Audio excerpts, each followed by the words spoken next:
the headlines for this hour on VTV News. Vietnam and China youth foster diplomatic ties and cultural exchange. And World Bank continue to support 1 million hectares rice project.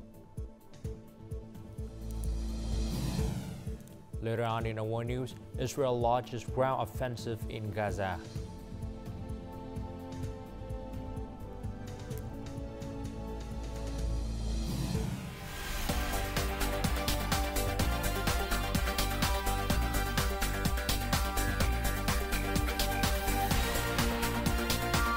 Broadcasting from Hanoi, the capital of Vietnam. VTV News starts right now. Hello, it's 3 p.m. local time in Hanoi, and you're watching VTV News. Vietnamese and Chinese youth and students are serving as young culture ambassadors, building bridges of friendship between the two countries. Party General Secretary Tô Lâm emphasized this point during the meeting Vietnamese and Chinese students of all periods program, part of the Vietnam-China Humanitarian Exchange Year 2025 held Thursday morning. Looking back on the two countries' shared history, the General Secretary expressed deep gratitude to China's party, state, and people for their valuable support of Vietnam revolutionary cause, both in the past and in current national development efforts. To maintain these traditions of friendship, the Party General Secretary recommended that relevant agencies enhance bilateral cooperation in education, training, and youth exchange programs.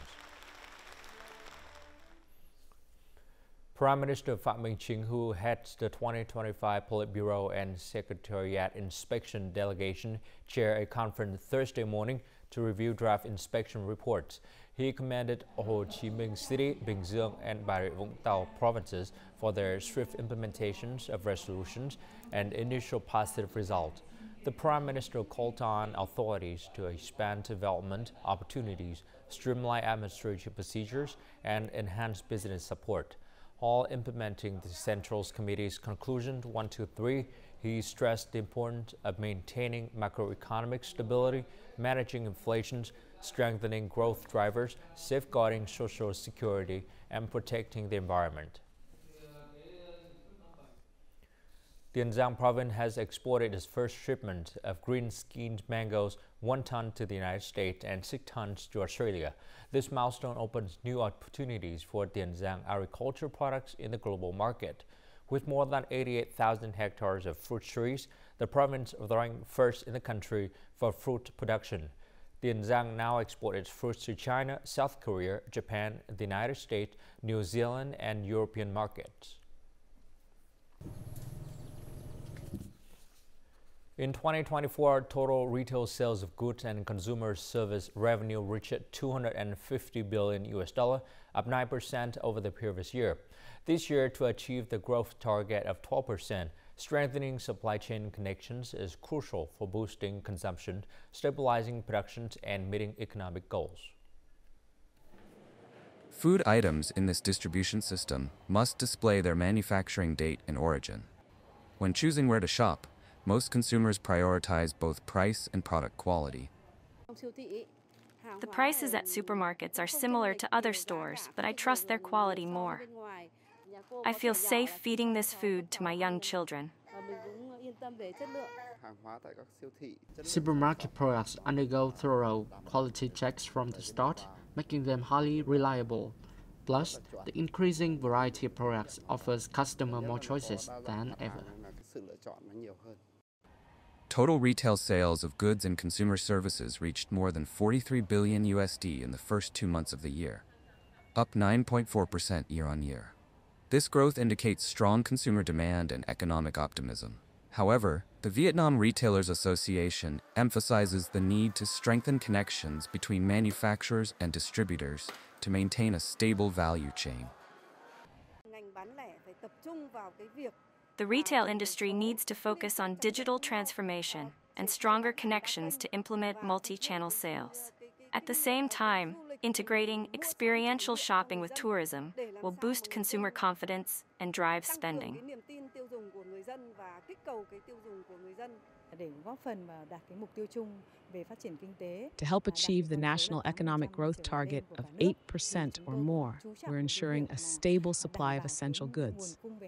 We've also teamed up with the Ministry of Agriculture and Environment to closely monitor market trends and demand, preventing supply chain disruptions. This year, total retail sales of goods and consumer services are projected to exceed $273 billion. Distribution channels are working to increase domestically produced essential goods to over 90% of total inventory. By strengthening production and business connections through an integrated supply chain model, companies can enhance their competitiveness, drive growth, and boost production. In the first 2 months of the year, wood and wood products export reached over $2.5 billion, increasing more than 12% compared to the same period last year. The Vietnamese wood industry continues to serve its traditional markets. However, achieving this year's $18 billion target depends on several factors, including global economic recovery, consumer demand in major markets, and trade policies. A key concern is the United States decrees that require review and imposes reciprocal taxes on 17,000 imported goods, including wood products. If tariff and protectionist measures continue to rise, with potential tax rate reaching 25%, Vietnamese wood export risk losing their market share and competitiveness in the United States market. The wood industry has compiled data and is prepared to present its case to the United States Departments of Commerce and government authorities, asserting that Vietnamese exports do not pose a competitive threat to American businesses. Instead, these products contribute to the market by offering U.S. consumers affordable, high-quality goods. According to the Ho Chi Minh City Wood Processing Association, balancing trade in wood and wooden products remains a major challenge. To address this, the industry recommends that the Vietnamese government boost imports of U.S. products with a competitive edge. As for the reciprocal tax policy under U.S. consideration, a thorough review and selective tax reductions are necessary to demonstrate goodwill. A review of import and export taxes between the two countries will create favorable conditions, especially for Vietnam. According to the Vietnam Timber and Forest Products Association, trade relations between the United States and Vietnam in the wood industry are complementary. While the U.S. has abundant forests and wood materials, it faces high labor costs for processing wood products.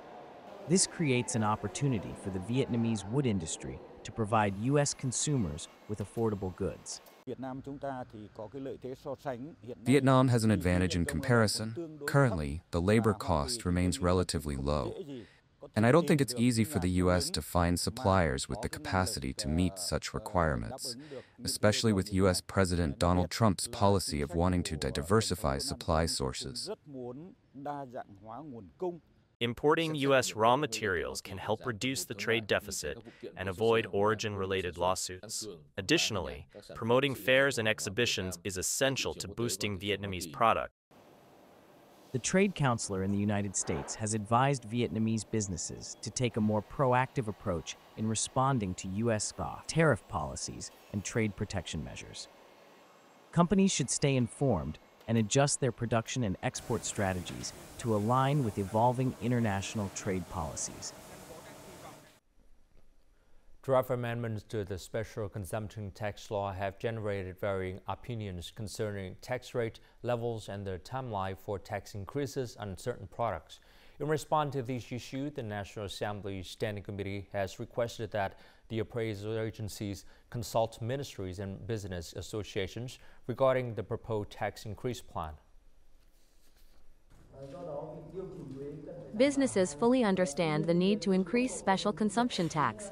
However, they proposed a reduced rate of increase and a gradual implementation timeline. For example, regarding the increase in special consumption tax on beer and wine over 20 degrees, the Ministry of Finance is considering raising the tax to 80% in 2026 and increasing it by 5% annually until it reaches 100% in 2030.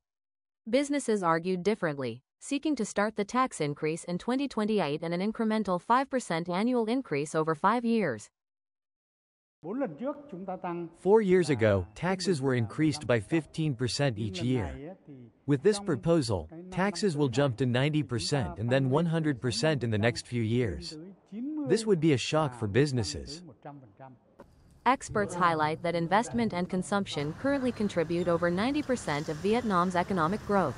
Many believe the special consumption tax should be increased starting in 2028 to stimulate consumption while ensuring sustainable growth. Increasing the special consumption tax could boost state revenue while limiting the consumption of goods that harm people's health and the environment. However, careful evaluation of any changes is needed. We must calculate how to harmonize the benefits of all parties. Harmonizing the benefits of all parties may have the opposite effect if we only aim to increase revenue. The Vietnam Federation of Commerce and Industry will compile all opinions and submit a report to the Review and Drafting Agency. They will then revise draft amendments to the special consumption tax law to align with practical requirements. And before moving on to some other news, let's take a look at foreign exchange rate for today, March 20th.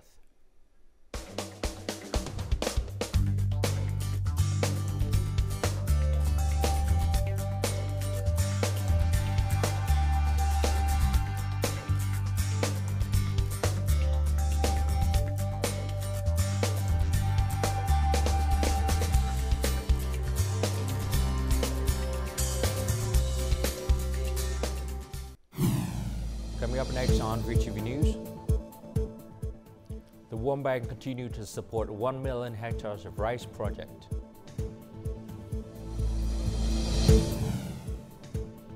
And Bạc Liêu set record for planting over 1 million trees in the shortest time.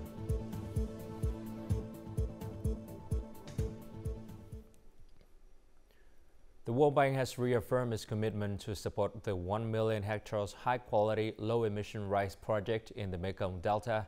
At the same time, it's mobilizing non-refundable aid while helping Vietnam access the Transition Carbon Finance Facility. Additionally, it will assist in preparing infrastructure and technical support for this high-quality, low-emission rice production initiative. Bạc Liêu province has set a national record by planting 1 million trees in the shortest time through the Healthy Living, Greener Future program. This initiative aims to enhance landscape, prevent erosion, protect groundwater, reduce carbon emissions, and mitigate climate change. Launched in 2022, the Healthy Living, Greener Future initiative aligns with Vietnam's national green commitment and the government's 1 billion trees plan. This effort not only supports Panasonic's net zero goal, but also reflects a long-term commitment to promoting sustainable living within communities. The selection of provinces for tree planting plays a crucial role in environmental protection and climate adaptation. The program has focused on reforesting upstream areas, restoring lost ecosystems, expanding mangrove forests, reinforcing wave barriers, and preserving landscapes over the past 3 years. By 2025, the campaign will have successfully planted over 1 million trees across 20 provinces from north to south. 17 carefully selected tree species were chosen to suit each region's ecosystem. We have officially reached the milestone of 1 million trees planted, recognized by the Vietnam Records Organization. This achievement is not just ours, it is the result of collective community effort. According to organizers, planting over 1 million trees will not only improve landscapes, prevent erosion, and protect groundwater, but also absorb an estimated 108,000 tons of CO2 over the next decade, contributing to climate change mitigation. Smart villages are rural communities that use digital technology to build on local strengths and create opportunities for sustainable development. Bình Dương province, one of the first in Vietnam to adopt this model, is transforming its rural areas and enhancing residents' quality of life. At the Do Cao Thu ancient house site, historical information has been digitized. Visitors can access it by simply scanning a QR code. This is one of 4 public Wi-Fi hotspots in Bac Dang commune, installed as part of a pilot Smart Village project. Local digital technology teams assist residents in connecting to Wi-Fi for news updates and digital services. Nearly 90% of Bac Dang's residents use smart devices, The government has provided public Wi-Fi, making it easier for us to access the latest information. Beyond digital infrastructure, Bakdang has modernized its roads, paving 37 routes with asphalt, installing nearly 300 LED streetlights, and setting up 52 security cameras along main roads. The Smart Village initiative has brought significant improvements, from infrastructure upgrades to the adoption of technology in farming, boosting local incomes. Over 3 years, Bakdang's average annual income per capita rose from approximately 2,900 to 3,800 USD. Farmers like Vong Ok Thai have adopted blockchain technology for traceability.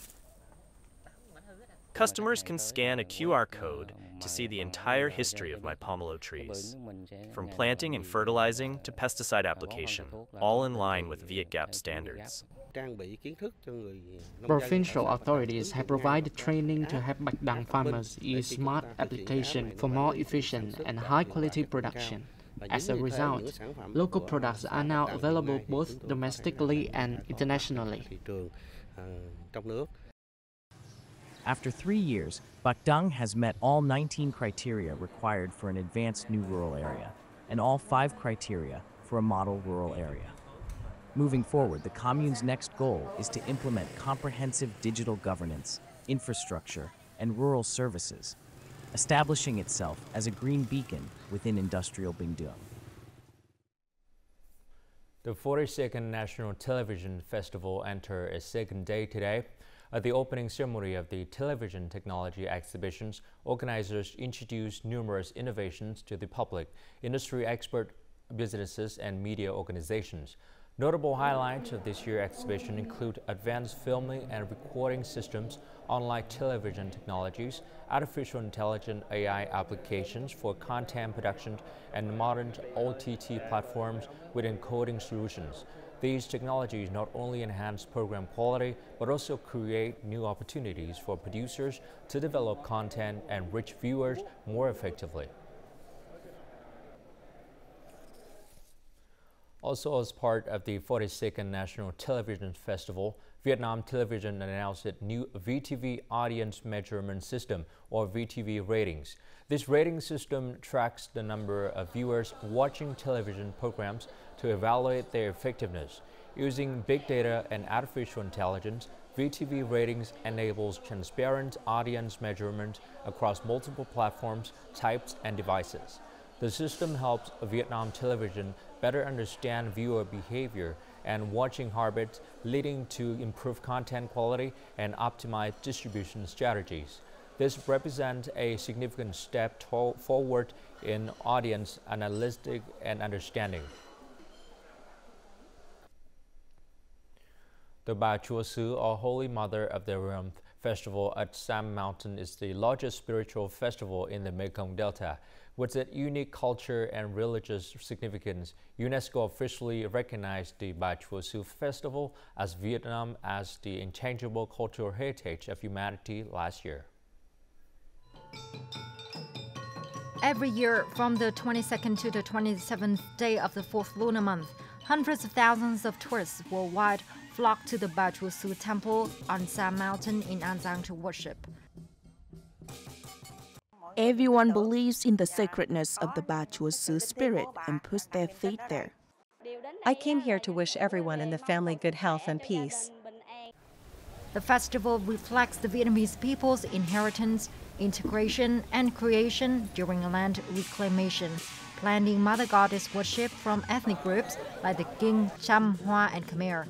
This uniqueness led UNESCO to recognize it as an intangible cultural heritage of humanity. This is a joy not only for the party committee, local authorities, and people of An Giang province, but also for the whole country. We are committed to completing all the procedures to preserve and promote the values of this heritage, ensuring it spreads more widely and strongly.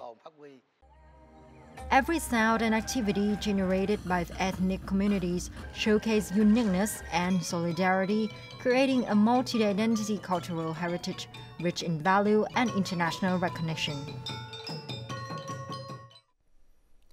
Ho Chi Minh City has designed many unique and historically significant tours to celebrate the 50th anniversary of the liberation of the South and national reunification.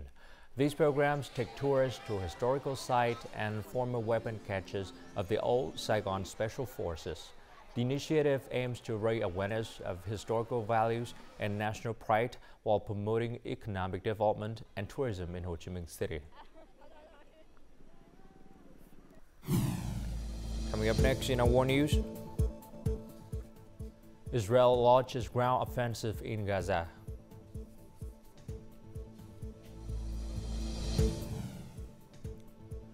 And Ukraine agrees to a partial ceasefire with Russia.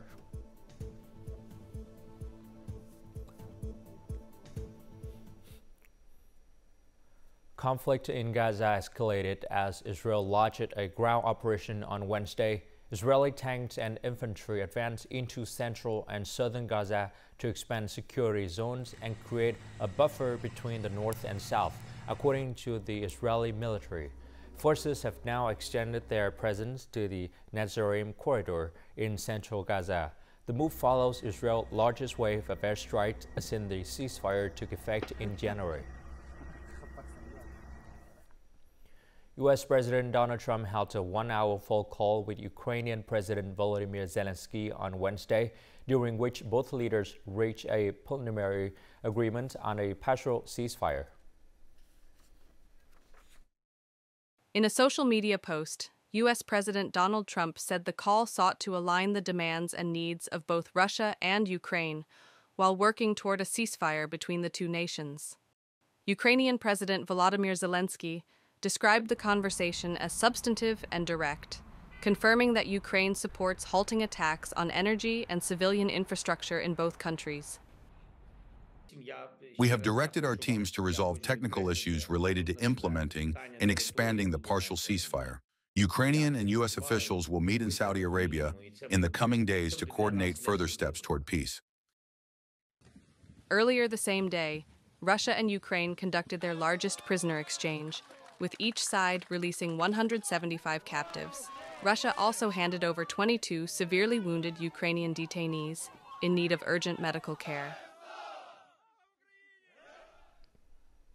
Russia has confiscated and transferred access worth around $28.7 billion to the state, according to Prosecutor General Igor Krasnov. The seizures conducted through legal proceedings began after the Ukraine conflict erupted. 5 strategic enterprises, including 4 previously under foreign control, have been transferred to state ownership. The owners of these companies had withdrawn profits from Russia, failed to invest in infrastructures, and did not fully comply with tax obligations. A trade tension between the United States and Europe intensified in early 2025. Eurostar reported a decline in inflationary pressure across the Eurozone in February. Core inflation reached its lowest level since January 2022, reinforcing expectations that inflation is gradually returning to the European Central Bank's 2% target. Despite this trend, investor sentiment remains cautious. Only 7% of European investors expect lower inflation next year, while 53% believe U.S. President Donald Trump policies will have a positive impact on inflation. And now, as usual, let's continue with the weather forecast.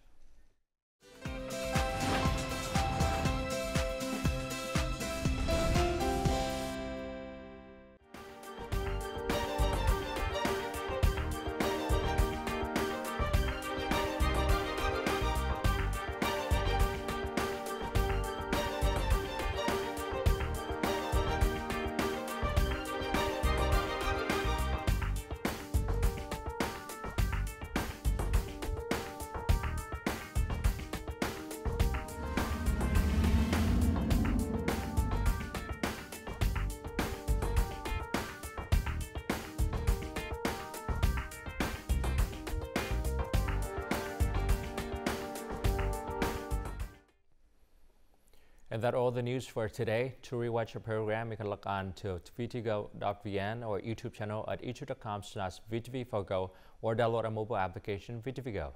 Thanks for watching and goodbye for now.